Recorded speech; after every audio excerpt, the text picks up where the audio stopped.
ಮಾರ್ಸ್ಟಾಳ್ ಗ್ರಾಮದಲ್ಲಿ ಒಂದು ವಿದ್ಯುತ್ ಸ್ಪರ್ಶವಾಗಿ ಗುಡಿಸಲು ಸುಟ್ಟು ಭಸ್ಮ, ಅಪಾರ ನಷ್ಟ. ಘಟನಾ ಸ್ಥಳಕ್ಕೆ ಭೇಟಿ ನೀಡದ ಅಧಿಕಾರಿಗಳು. ಹೌದು, ರಾಯಚೂರು ತಾಲೂಕಿನ ಮಾರ್ಸ್ಟಾಳ್ ಗ್ರಾಮ ಪಂಚಾಯಿತಿ ವ್ಯಾಪ್ತಿಯಲ್ಲಿ ಬರುವಂತಹ ಮಾರ್ಸ್ಟಾಳ್ ಗ್ರಾಮದ ಶರಣಪ್ಪ ತಂದೆ ಶ್ರೀನಿವಾಸ್ ಎಂಬ ರೈತನ ಗುಡಿಸಲು ನಿನ್ನೆ ಹಗಲು 11 ಗಂಟೆಗೆ ವಿದ್ಯುತ್ ಸ್ಪರ್ಶವಾಗಿ ಬೆಂಕಿ ಹತ್ತಿಕೊಂಡಿದ್ದು, ಗುಡಿಸಲಿನಲ್ಲಿರುವಂತಹ ಈಗಾಗಲೇ ಮುಂಗಾರು ಪ್ರಾರಂಭವಾಗ್ತಾ ಇದ್ದು, ರೈತನು ತನ್ನ ಹೊಲಕ್ಕೆ ನಾಟಿ ಮಾಡಲು ಹತ್ತಿ ಬೀಜ ಖರೀದಿಯನ್ನ ಮಾಡಿ ತಂದಿದ್ದು, ಹತ್ತಿ ಬೀಜ ಮತ್ತು ಮೆಣಸಿನ ಬೀಜ ಮತ್ತು ಅಡುಗೆ ದಿನಸಿ ವಸ್ತುಗಳನ್ನ ಅಕ್ಕಿ, ಜೋಳ, ಬೇಳೆ ಮತ್ತು 2 ಪಂಪ್ಸೆಟ್ಗಳು ಸುಟ್ಟು ಕರಕಲಾಗಿ ಹೋಗಿವೆ.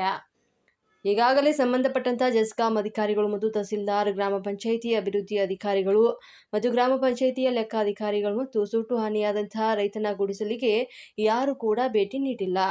ಈಗಲಾದರೂ ಕೂಡ ಸಂಬಂಧಪಟ್ಟಂತಹ ಅಧಿಕಾರಿಗಳು ಭೇಟಿ ನೀಡಿ ರೈತನಿಗೆ ಸರ್ಕಾರದಿಂದ ಪರಿಹಾರವನ್ನ ಕೊಡಿಸ್ತಾರೋ ಅಥವಾ ಇಲ್ಲೋ ಅನ್ನೋದನ್ನ ಕಾದು ನೋಡಬೇಕಾಗಿದೆ.